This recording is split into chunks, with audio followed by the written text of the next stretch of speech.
Welcome back, everybody. Now it is time for Zelda 2 Venture of Link Reverse Boss Order. Enchantress of Numbers is our runner with lovely commentary from Meg Attack. Take it away, friends. Hello. So this is Zelda 2 The Adventure of Link, played exactly as intended. We had a donation for the name, and I believe Horse won. So Yes, uh, all uppercase, if yeah, that's the... there's no lowercase in the game. So Well, that's easy. so yeah, limitations of early 8-bit games. But anyway, I think I'm ready to go. Is there anything you want to say to kick us off, Meg? Or No, I think you can just go. Yep. Okay, and I will mostly let Meg talk because I kind of have to concentrate, especially early on in the run. So, Oh, gonna go 3, 2, 1, go. Oh, hooray, I forgot to actually start my splits. well, they can't see it anyway. So. I know. So RBO is a category where we do everything in reverse. It's amazing. As you are all aware from watching Link to the Past RBO, this category of Zelda 2 is also quite glitchy looking. In somewhat different ways. I think it looks a little more... Oh, nice. Really good healer glitch. Was that first try? That was first try. That was a fast first try. Yeah. We're going to do that healer glitch a few times, which involves convincing the healer to walk the wrong way into a door that doesn't exist. It is a double frame perfect trick with sub-pixel accuracy both times. And it is a challenging trick to learn. The timing between the two presses of the B button are precise. You have to hit it like at a time and then a exact time after that again, and it's challenging. And then you immediately go and fight one of the hardest enemies in the game on a bridge with bubbles attacking you. Yeah. The bubbles are the hardest enemy.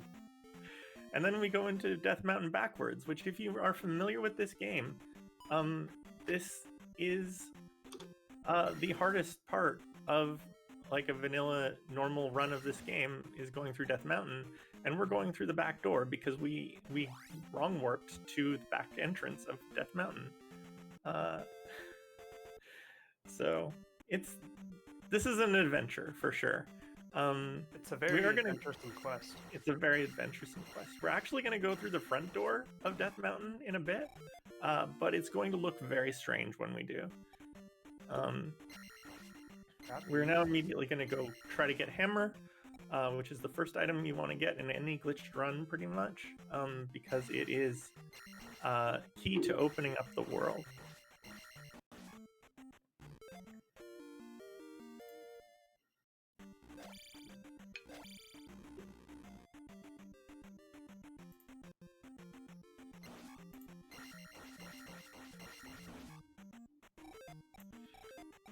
I'm killing that Daira there that you don't normally see anyone fight, just because I want a chance at getting attack 3 out of here.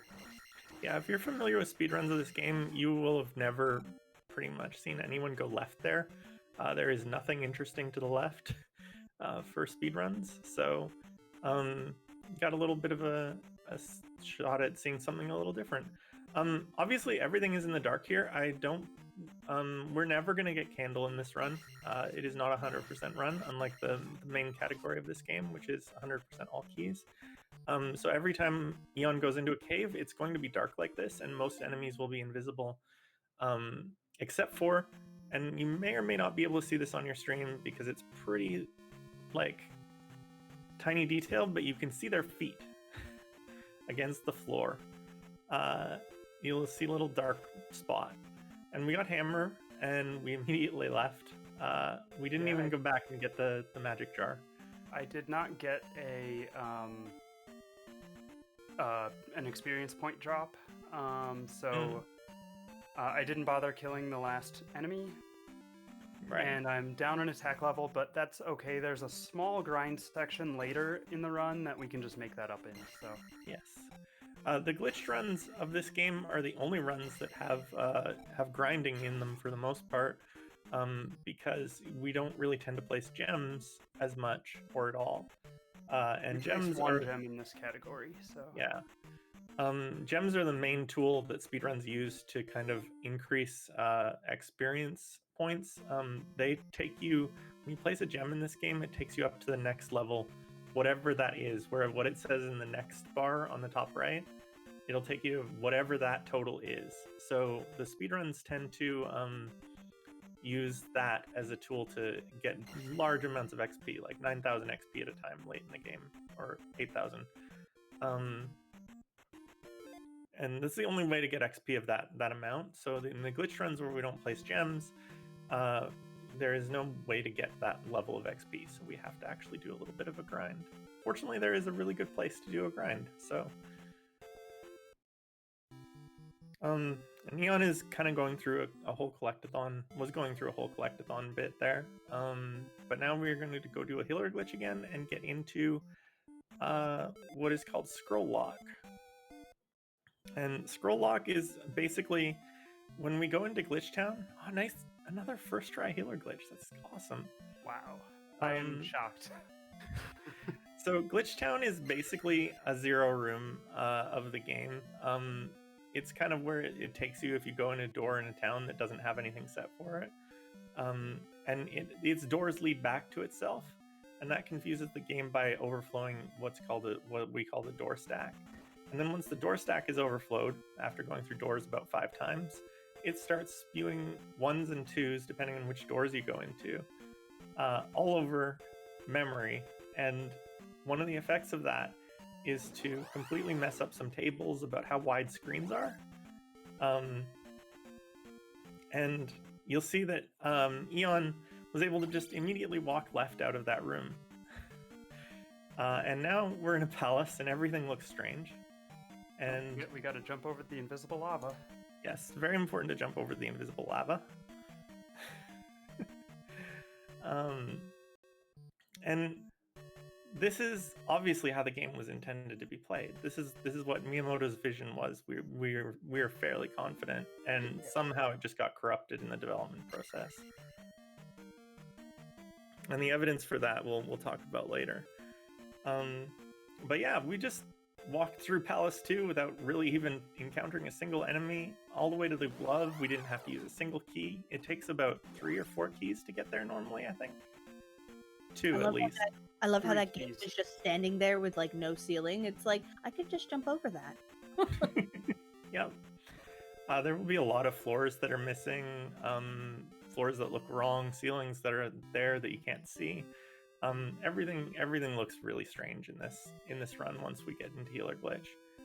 Eon now has to go back. So normally you would go through this town left to right, but because of the scroll lock, we actually have to go left twice to get to the other end of the town and then walk back right in order to get to anything useful. There's a couple of neat things coming up here that you basically never see in a run. We're getting the fairy spell, and normally you would jump up to get the downstab spell coming up, and normally you'd get it before the fairy spell. But with this, we're going to use the fairy to enter the door and also talk to a townsperson to refill our magic as a fairy. So yeah, that is an advantage of going left to right in this town instead of right to left, which I think I said backwards earlier. I'm sorry. But yes, you can also go through doors as a fairy. It's a bit weird. You have to be pressing down when you cast fairy. No, you just have to be standing on the ground. Oh, when you standing on the fairy. ground. Yeah. Okay, yeah. But yeah, it's if you're jumping when you cast fairy, then you won't be able to. And there's a few weird tricks around that. I don't think we use fairy claws in this category, right? We do not. No, upstab is too far out of our way. Right. Yes, and not necessary.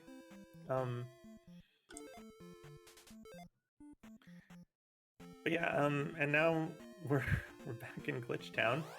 and we wrong warped out of Glitch Town back down to that was Bagu's house that Eon just came out of from the town there. And we're going to be doing a few of those wrong warps. They get pretty interesting. Yes. And yeah, we're gonna visit Glitch Town really short, in little short trips, like a lot, and we did that to avoid actually talking to Bagu, even though we were just at Bagu. And now we're gonna too far out of the way to get the life spell. Yeah, absolutely. And now we're going through Death Mountain, and this is exactly how everybody remembers going through Death Mountain, right? Super easy. You just scroll right, exit left. It's fine. Yep.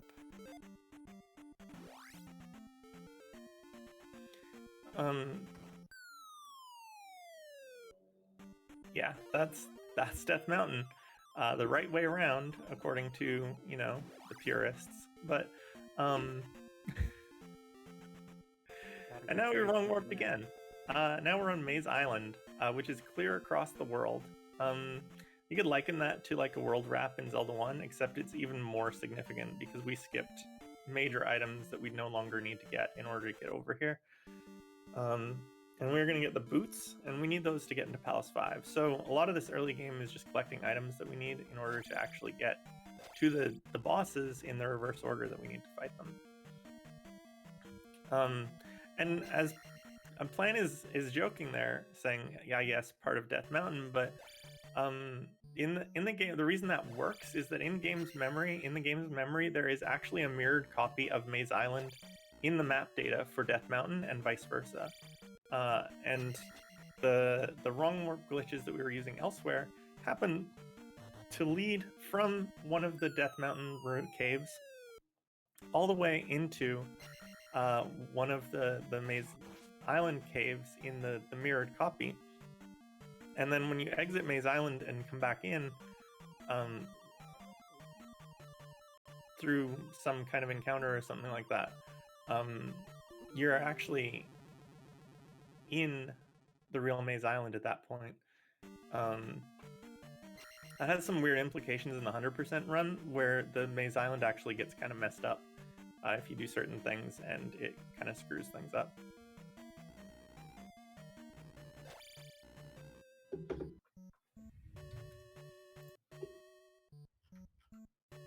Can I just pop in quickly to talk about one of the upcoming incentives for this run? Yes, absolutely.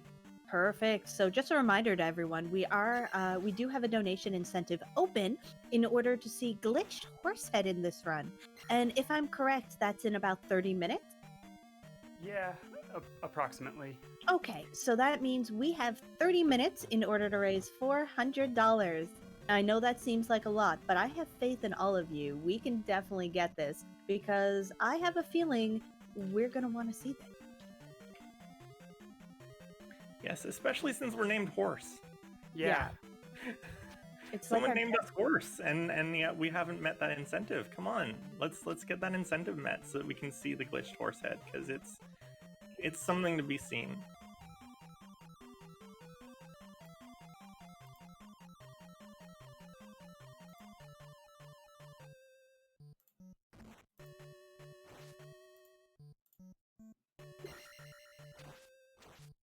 I love how the walls just kind of disappear behind you. It's like, oh, you're going through here. Let's just open up, and you're like, what? Yeah, that is definitely a thing. And also the start menu will fix the things in front of you, which Eon is using to make it clear where the ground is. If you move fast enough, actually, that doesn't really happen. Like, it doesn't look as glitched. But yeah.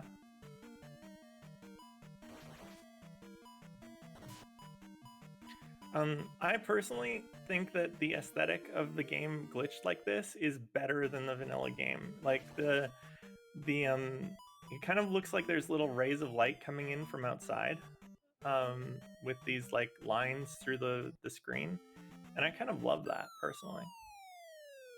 That is a really good way of looking at it. Now that you mention it, it really does.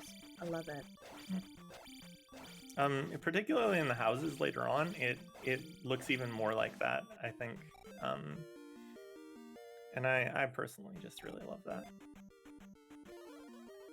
Oh yeah, also we didn't mention the palace connection. Yes, I was just about to say that. Yes, we actually went from Palace 4 into Palace 3 to get the raft, which is an item in Western Continent. And we can do that because when you exit wrong, through a wrong part of the screen, which is what happens when you scroll right, exit left, which Eon has done many, many times. It basically means that you're exiting in the middle of the screen. And that makes it so that you are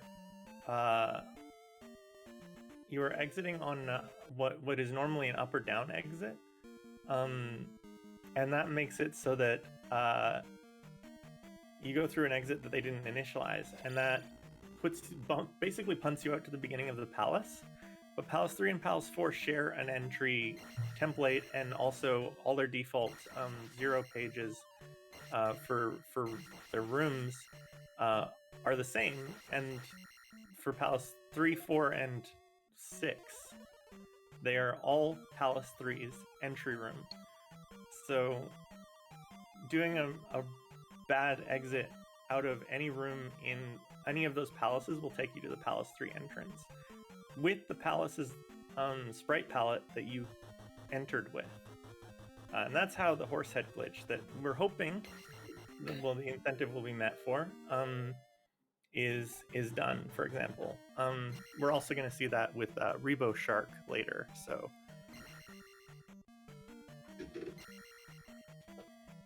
Oh, shoot. Dang it. I think I...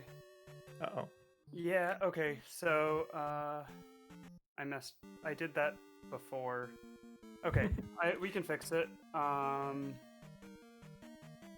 Yeah, the sequence of, like, scroll rights, exit lefts, and whether you want to, like, go through a room, scroll right, exit left, or just immediately exit left is very, very particular in these categories. This one in 100%, and you can soft lock really, really easily. If you do it wrong, you'll end up, like, in the ceiling. Yes.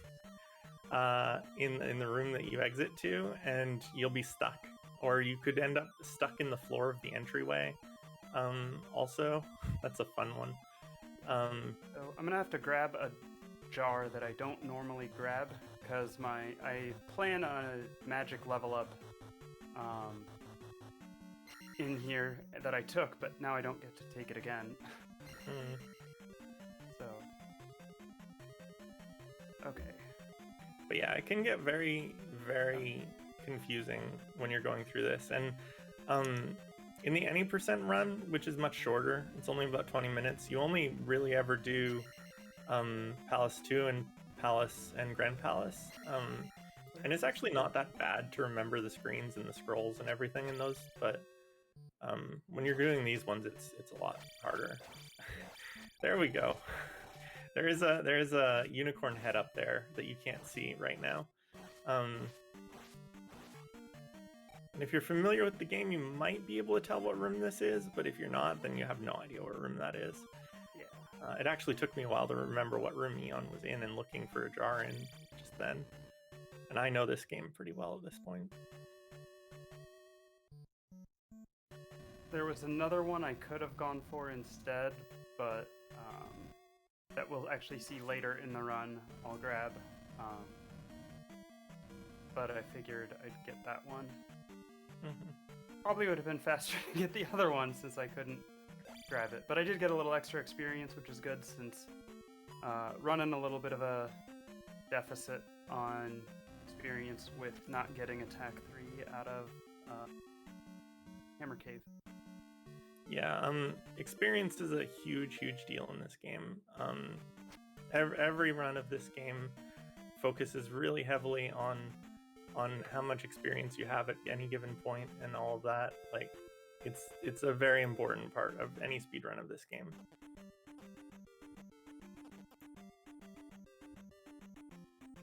Do we have time for a quick donation? Yeah, Yes. absolutely. Perfect. We got $5 from Leggy Starscream saying, "A horse is a horse. Of course. Unless it's glitched? Maybe?" let's keep the horseness going by naming Cecil Horse as well. So that gets us a little bit closer to that horsehead incentive. We now need $395 and about 20 minutes, but I have faith in you all. I think we can do it. And again, we really want to see this. Horsehead is a jerk of a boss, so we definitely want to see that boss glitch. Absolutely. Every glitch in this game is a treat. Everyone looks amazing. Gotta scroll here, or you saw Fuck in the Ocean. Yes, in these towns, if you don't exit the town properly, because basically any exit from the town after you've been in it will take you to Glitch Town, and then exiting Glitch Town improperly will potentially take you to just random places on the overworld where they have placed exits that don't really exist, like exit numbers that they didn't use for anything. They just kind of exist out there somewhere in the middle of the ocean or in a mountain range, and there's nothing there. I think even some of them might actually be in real data, so like in code or whatever. We've done a few more wrong warps also, which is fun.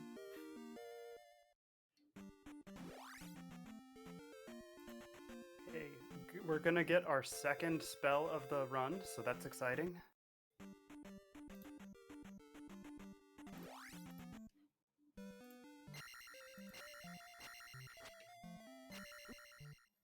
Dang it.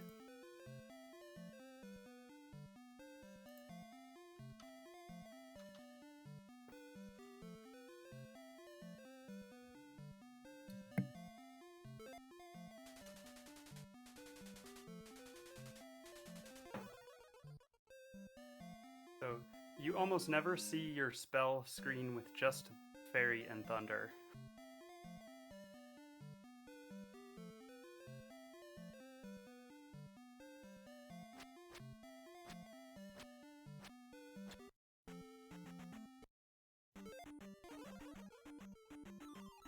Yeah, I was gonna say that's a really interesting combo of spells. Wrong one. So we want the small encounters to grind on because they have the small encounters have enemies that are both have less hit points and give more experience. So, and we need to get to 1,000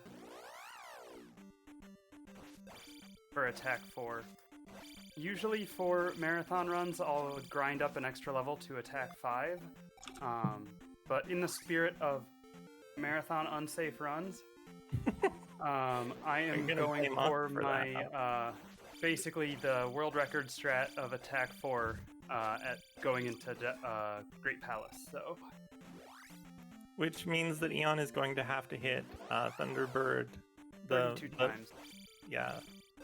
Which is, I think is it 16 at 5? It's 24 at 5. 24 at 5. Okay, so yeah, quite a few more times, and Thunderbird is quite difficult. Especially gets significantly more difficult for each hit because it's longer in the harder bullet hell mode. I can survive one hit. The second hit from Thunderbird will kill me, though. So yes, we've got some safety. That's some actually safety. That's why I grabbed both of the heart containers that I did, because otherwise I would not be able to survive survive one hit from Thunderbird. And also part of the reason why I don't grab spells like Shield or Life is Thunder takes my entire magic bar to cast, so like I basically don't have enough magic to be able to cast any of those spells. This is also our first visit of 2 to Grand Palace in this run, because we will be revisiting it later to fight Dark Link. There is not currently a good known way to beat Dark Link without ending the game. I believe that there is technically a way to do it, but it's like super frame perfect. And I mean, you can up A pretty easily, but then like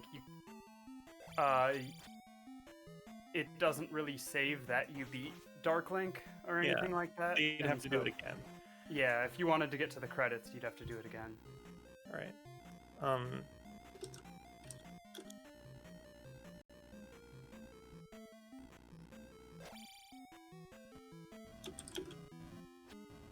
Yes, the palace is so nice that we visit twice.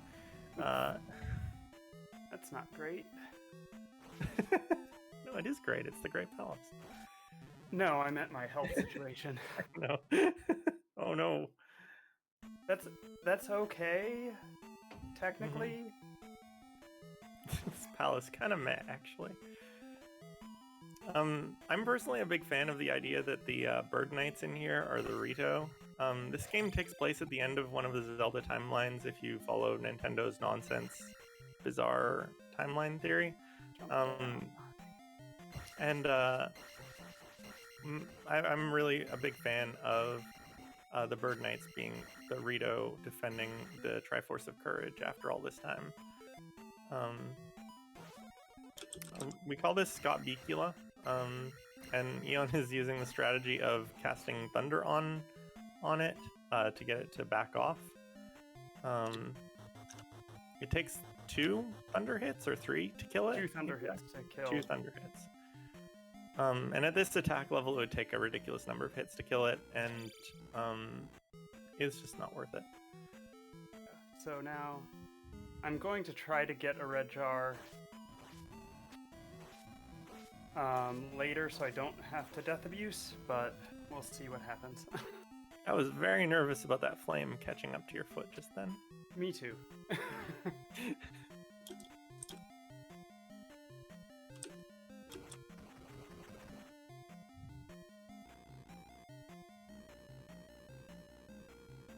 Okay, so the hard part of the palace is done. Now we just have the hard part of the boss fight.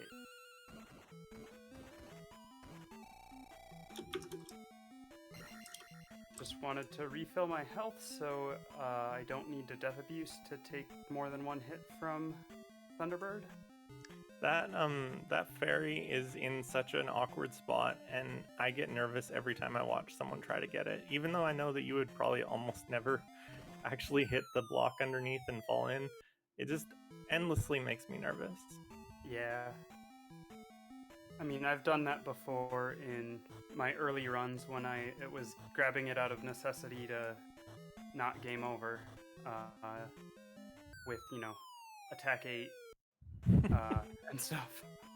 Yeah. It still just makes me nervous every time.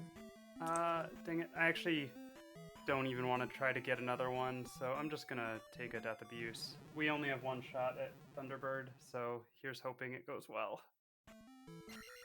Whatever goes wrong with Thunderbird? Right? Okay. Yeah. Clear some of the garbage on the screen, and... I love how everything just looks way more broken. Just like dilapidated and broken down in glitch mode.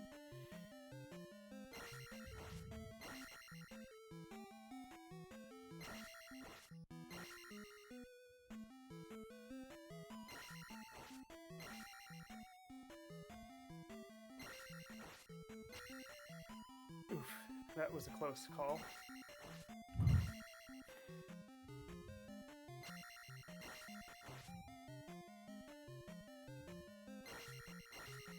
It's important to keep Thunderbird in the pendulum.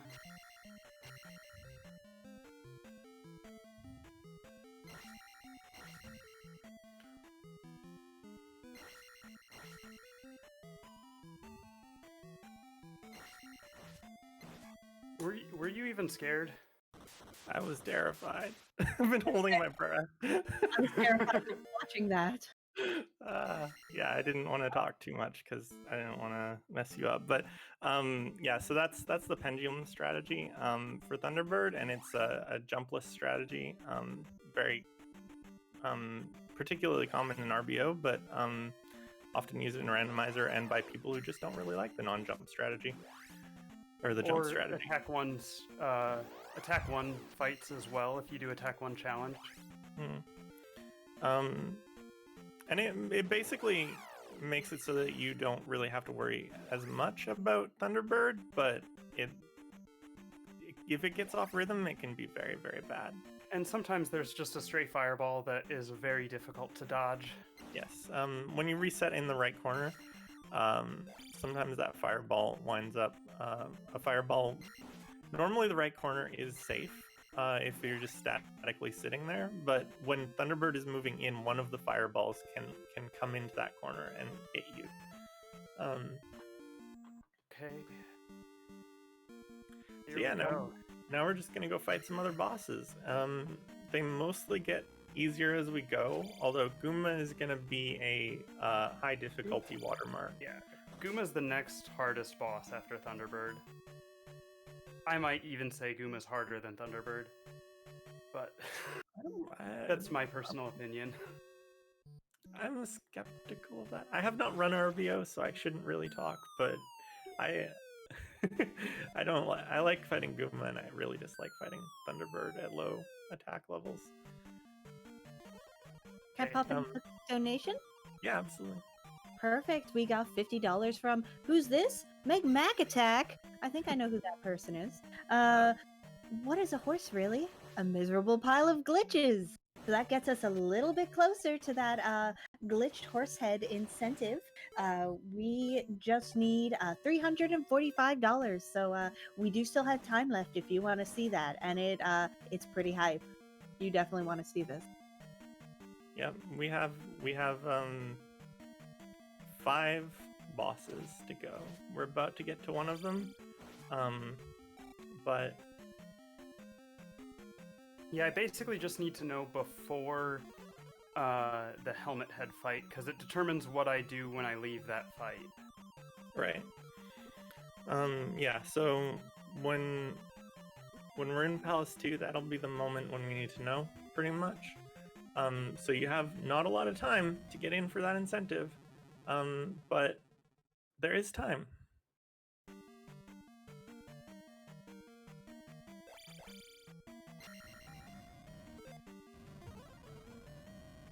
I kind of clipped into the floor there. So a lot of these deaths that Eon is taking are intentional deaths to refill. Get magic. Yeah, to refill magic. In these kinds of runs, it's very common to death abuse in order just to fill magic.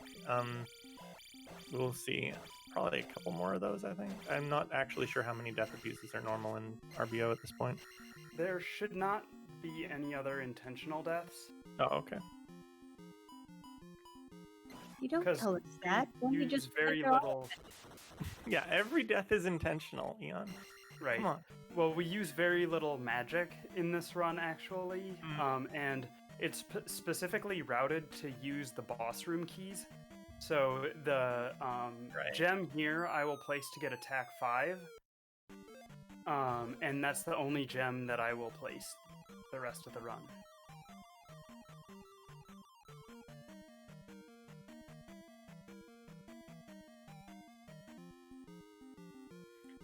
This room in particular looks really, really neat in RBO. There's a trick in the vanilla runs where if you just walk continuously into this room without stopping, Barba will spawn on the rightmost pit every single time, but that for some reason doesn't actually work in glitched runs. So you saw Eon prepare for Barba to come out on the middle one at first.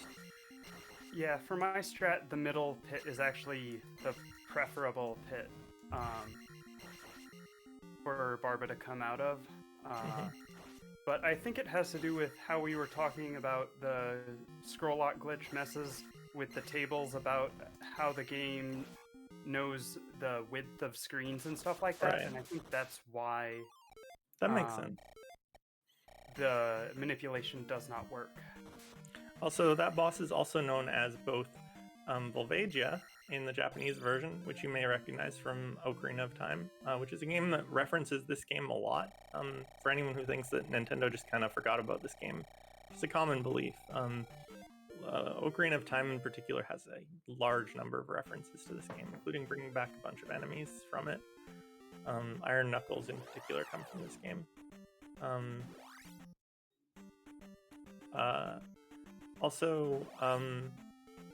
Oh yeah, so those clouds are our proof that Miyamoto intended all of this. He placed those happy little clouds in exactly the spots that we need to jump in glitch mode. So that's how we know We're going this is all backwards intended. through the fence encounters, and we're going to use the flute for our second time to go backwards out of the River Devil blockade. I mean, it's very appropriate to go backwards in an RBO run, right? Right. Can I pop in with a few donations? Yes. Yeah. Excellent. We got $20 from Dijon Ketchup saying, let's name Rydia Dijon. We also got $25 from Zandra saying, best of luck with the event. Let's keep reversing wonderful games together. Heart. And lastly, we got $20 from Must Be Tuesday Music. Glitch, horse, glitch, horse, glitch, horse. So all three of those went towards that horse head incentive, meaning we are now only have $280 to go. That's a huge jump from the last time. So let's keep this train going, and we can definitely make this. Yeah, come on, we can do this. Yes, the town names in this mostly became the names of the stages in Ocarina of Time. That is one of the references that Ocarina of Time pulled from this game. A couple of them did not become stages names, which is kind of weird, but They just didn't like those towns. Those I towns guess. hurt.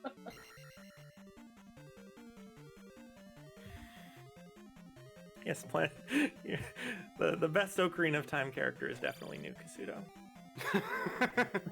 That was my favorite character. And old Kasuto. I mean, they were a great pair, right?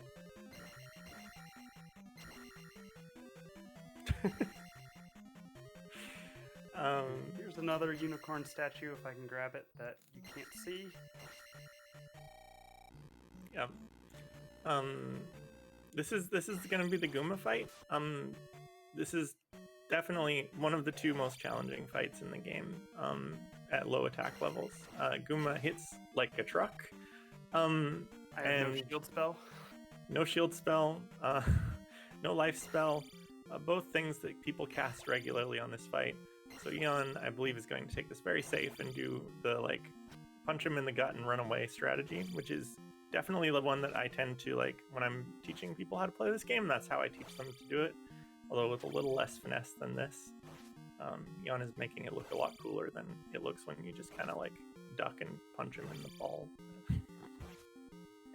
in the gut. You're my hero. That's a very stressful fight. That, as you saw, that when Eon got hit, that mace took off more than half of Eon's health. But it's good. We're finally getting a 1-up here. So in the categories where you come in there with a lot of levels, yay, 1-up. The common speedrunner strat is literally just to get into Gooma's hitbox and start downstabbing into it over and over again, called the jackhammer. Oh, that was a really nice dazzle walk there. Jump at the cloud. Yep, I swear I pressed jump. Oh no! The Miyamoto cloud is what I call those. There goes that 1-up, unfortunately. Yeah, that's okay. So now we're in Darunia to get our third and final spell. You only need 3 spells to beat the game.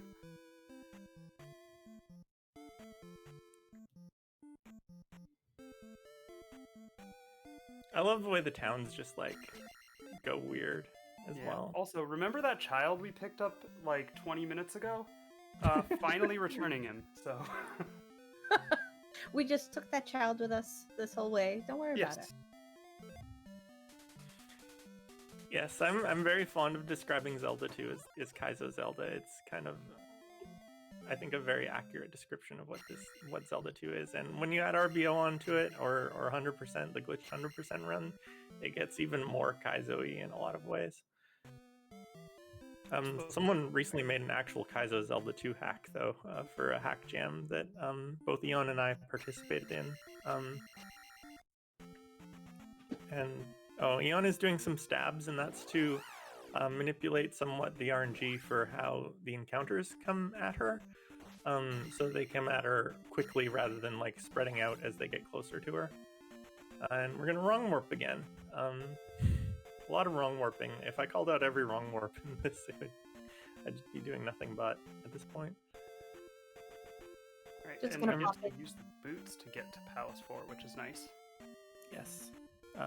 You wanted to say something, Tara? Yeah, I just wanted to pop in with a quick $20 donation from Margaret Ann. What does a Thanks. pony say? It would tell you, but it's just a little horse. Oh. And that's Also, take the $20 closer. elevator into the lava. Sorry. My bad. We're good now. Just gonna say, yeah, we're $20 closer to that incentive. We can do this, friends. We have not a huge amount of time left at this point, so if you want to get a donation in for that and see that glitched boss, Shoot, I was supposed to take life there. oh no. I guess I'm doing this 5-3-4 levels. Okay. That sounds Whoops. terrifying. This shouldn't be that bad. This is the most boring boss fight in the game. You literally just sit in this corner and you wait for his Wizrobe to shoot himself. I love it. The problem with the Zelda bosses is they keep doing things that are clearly very bad for them whenever Link comes into their room, right? I mean, you just like... You'd think after the 5th hit, you'd be like, I'm gonna stop shooting my beams at Link. That's a terrible idea. And just spawn on top of Link, because no matter where you stand, that can still happen. Yes. Yeah, maybe this time it'll work. Maybe this time. We just wrong warped into Palace 3, as I explained before. The wrong exits from rooms in Palace 4 take you to the Palace 3 entrance. So we are now going to fight the Palace 3 boss. And I believe we have the Rebo Shark emote set up in this channel, so... We saw Rebenak once before, but now we're going to see Rebo Shark. Yeah, Amethyst, this is a glitchy dream. I don't know what you're talking about. This looks beautiful. Look at that ray of light coming in that window. It's amazing. Also, Eon left that key behind earlier when we went through here on purpose to route in a key door here. There were a couple of interesting things like that were routed into this category relatively recently. Yeah, before I really started running this category, it was common to get the magic key, and then it didn't really matter about keys after that, but I figured out that getting the magic key takes a lot of time, and we don't actually need it, so... And that was, at least partially, I believe, inspired by some work that Squibbins and I had done on 100%, I believe. Yeah, there was Squibbins had done some work on reverse boss order as well, and I definitely was able to piggyback on that. Yeah, so there's Rebo Shark. Get your Rebo Sharks out in chat. What is happening there? So that is actually Rebenak. The horse part has been replaced by the robes from the Wizrobe boss from Palace 4. Because we entered here as Palace 4, so the sprites are all still loaded as if we were in Palace 4. I love it. Yeah, it's amazing, and it winds up looking like a shark or a whale or something, and it's just beautiful. Not as beautiful as the curtain of blood that came out in my my hack that I did for the hackathon, but... Okay, that sounds amazing. It is amazing, and that was named by my Twitter followers. That was Guma with Grand Palace sprites. We're gonna hear parts of the song we don't normally hear.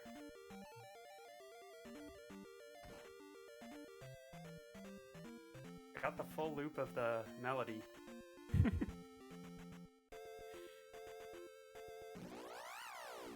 And we are going into Palace 2. So if you want to see Glitched Horsehead, this is going to be your last chance. You have to donate now.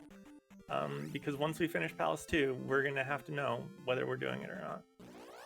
So... Because I will basically wrong warp into Palace 1 from Palace 2, or I'll walk to Palace 5 to wrong warp to Palace 1. So Yeah, and we still need $260. So, friends, this is it. If you were saving your big donations for something, this is a really good spot. why did I do that? I should have... Whatever. Okay, oh, what? Oh no. Where are you? I know where I am, I can fix this. RNG minute? I have never accidentally done it this way, so this is fun. But we're just gonna go outside. Yeah, that seems like a good idea. That was amazing. Okay, now we're where we want to be. like I said before, there is definitely like a lot of it's you have to be very particular about how you go through these rooms, or weird things happen, and you can soft lock pretty easily. Can I pop in with a quick, small little donation we just got? Sure. We got $260 from Mechalink saying queer everything. And with that, Glitch Horsehead is met. So thank you, Yes. thank you so much. for that. Thank you. This is gonna be a lot of fun. I hope you enjoy it. So Okay, no.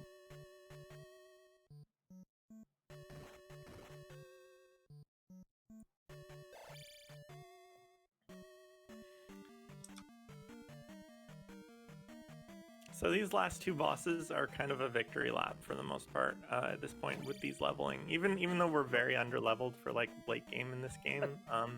Attack 5 is what you normally fight Helmet Head at in the all keys speedrun. Yeah. So Yeah, it's a pretty normal fight at this point. And then Horsehead is just gonna be rolled over basically.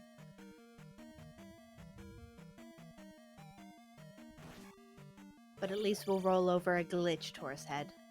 Yes.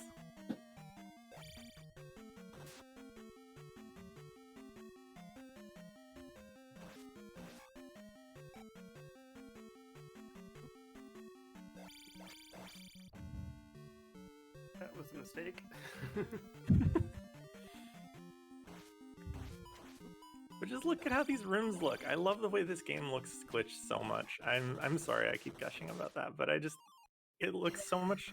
All these places are supposed to look old and dilapidated, and they look even more so in glitched than they do in the vanilla game, and it makes me really happy. Seeing these glitched runs was actually what made me want to play this game. As a kid, I hated Zelda 2. I really hated this game, as I think many people did, because it's hard. Still do. But I saw Squibbins and Eon run glitch runs of this, and it made me want to play it. So I learned glitch runs first, and that was probably a mistake, but I still stuck with it and ended up actually running it. And it's basically my favorite speedrun at this point. Even not glitched, which is amazing. I never thought that would be the case when I started running it. I kind of want that. Say hello to the fairy.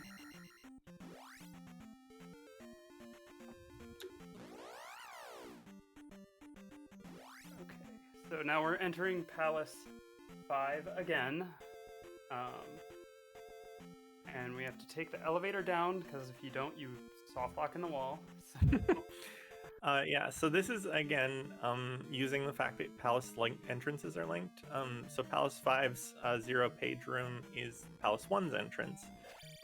So Eon is going to do this. We're loading in the sprite set from Palace 1, or Palace 5. And that's going to mean that the boss sprite sheet is going to be including bits of Guma, which creates a very interesting looking boss, for sure.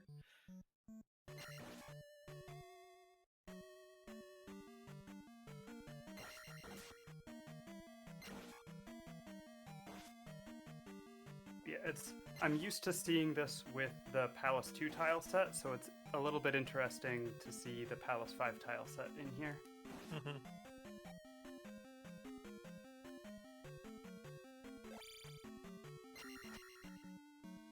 So I'm sure that like a lot of people who've played this game but never finished it, this is probably the part of the game they're most familiar with, because probably you've been through this several times while you were trying to beat the game the first time, and like then give up on it because it's too hard, because Death Mountain is really, really impossible.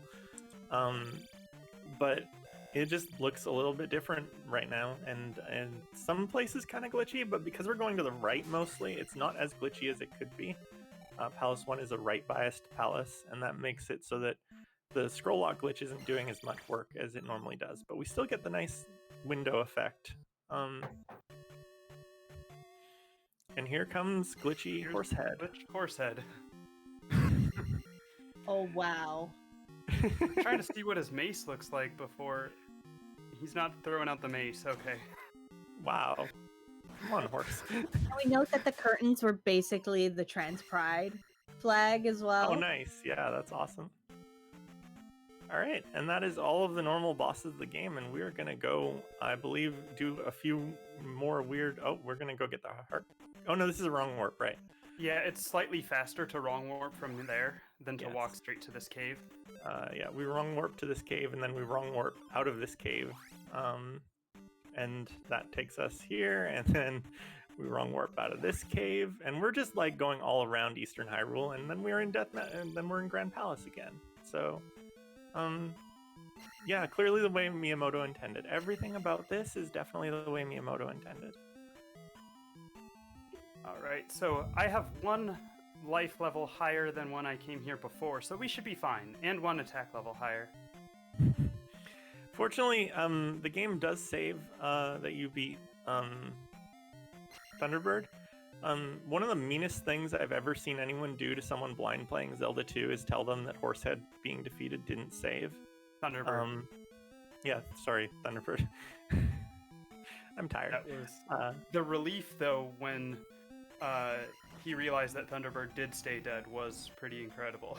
Yes, I know who you're talking about, but I've seen it multiple times. It actually seems to be a very common troll that people do to people who haven't played it before. And yes, the relief when people go back in and realize that Thunderbird is still dead, because if you don't know the pendulum strat, beating Thunderbird is a miracle. And so it feels like if you have to do that again, you just might not finish the game.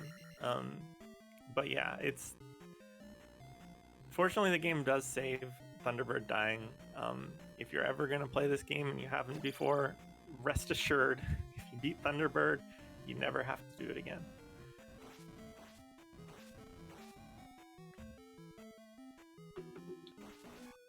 Oh. Okay. And weirdly, this is one of the only glitched runs where we will not be doing T-Bird skip, right? Yeah, because we don't have the jump spell to be able to do it. So normally in a glitch run, most of the other glitch runs, you do a thing called Thunderbird skip, but obviously we've already fought Thunderbird, so it's not really a big deal to go back through his room. But Thunderbird skip involves doing a big jump up into the HUD and ferrying from there, and it wrong warps you down to well, it doesn't wrong warp you, it moves you down to the next room below you, in the wrong spot. Yeah. And then you can keep walking on the ceiling, basically. Well, you ferry warp again, and it moves you again down another screen and into the ceiling. It's technically to the right because you're right. on the last page. Right, yes. And then you're still on the ceiling for whatever reason, and that means that you just skip Thunderbird's fight altogether.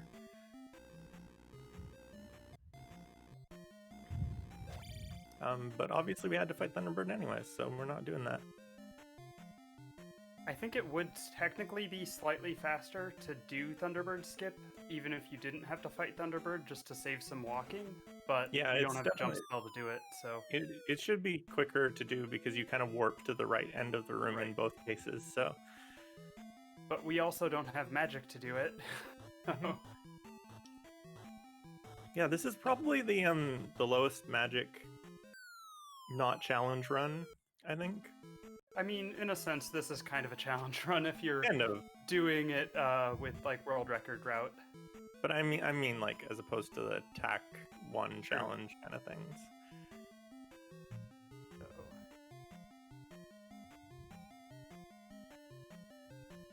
Clear out that so I can actually see the fight. Everyone is aware, usually from the classic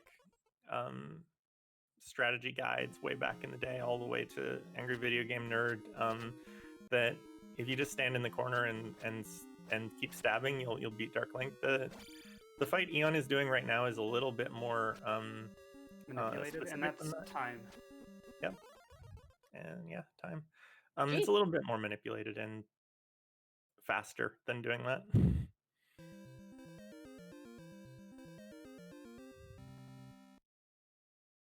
So that is reverse boss order, and I love that the credits are still also glitched out.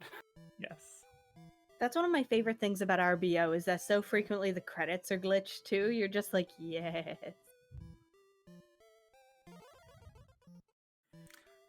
Thank you so much for helping us meet the incentive and showing off the really silly horse head glitch and everything. Yeah, thank you so much for all those donations. That means a lot, and I'm glad to get to show this off because this is my favorite Zelda 2 speedrun. So yeah, it's a beautiful run. Someday I hope to be able to do it. I can't do this run yet. It's a very challenging, very hard run. It's probably one of the skill ceiling runs of this game for sure. yeah, it's definitely the hardest speedrun category I do for this game. And yeah, just want to say also just thank you in general for like how much has been donated. We weren't expecting to hit 4,000 until tomorrow, and we've gone way past that already. So Yes, thank you to everyone for that and your outstanding generosity. Like, this is just amazing. Keep a note, though, we do still have more incentives open if you do want to continue being so generous. So thank you so much to Enchantress of Numbers for running this amazing RBO run, and for MegMac for both putting off this event and commentating that run. Yeah, thanks for doing the commentary. That really helps a lot. yeah, no problem. So with that, we are gonna get ready for our next run, which is going to be Cave Story 3D and the last run in our RBO block. So stick around. You're definitely gonna want to see that. And we will be changing hosts in between games. So this is me signing off, and I will see you in less than 2 hours with Final Fantasy IV Quality of Life Hack.